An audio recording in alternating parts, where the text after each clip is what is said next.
iwan na kami ng aking mga magulang.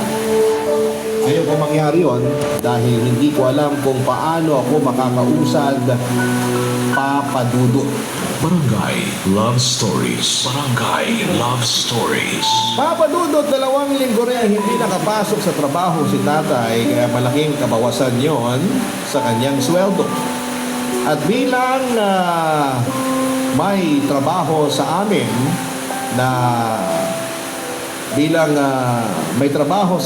na palagi nag-aambag ay ako ang sumalo sa mga gastusin namin sa bahay.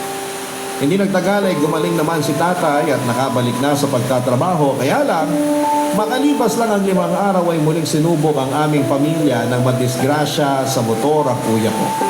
Medyo malala ang naging injury niya kaya kinailangan niyang operahan at ma-confine sa ospital ng ilang araw.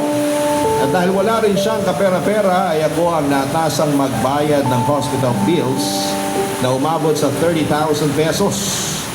Bukod pa yung mga gamot na kinailangang bilhin habang nakakonfine siya.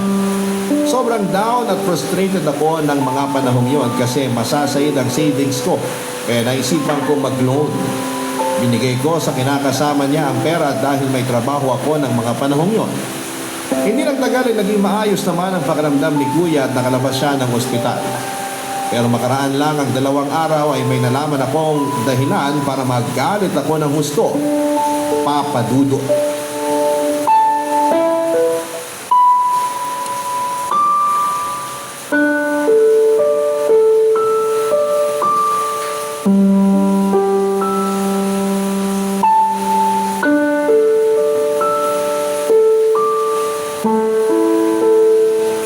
Wow!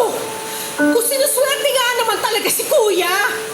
Nakabili niya ng bagong cellphone, nakapagpaayos pa ng motor. At kayo, anong ginawa niyo? Hinayaan niyo lang nahingan kayo ni Kuya ng malaking pera pambayad sa bills niya. Eh, meron naman pala siyang nahiraman na. Pasensya ka na, anak.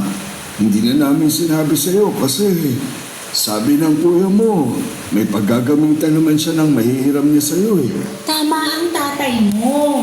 Ilang araw din kasi siyang di nakapasok sa trabaho, kaya wala siyang suswerduhin sa pagbalik niya.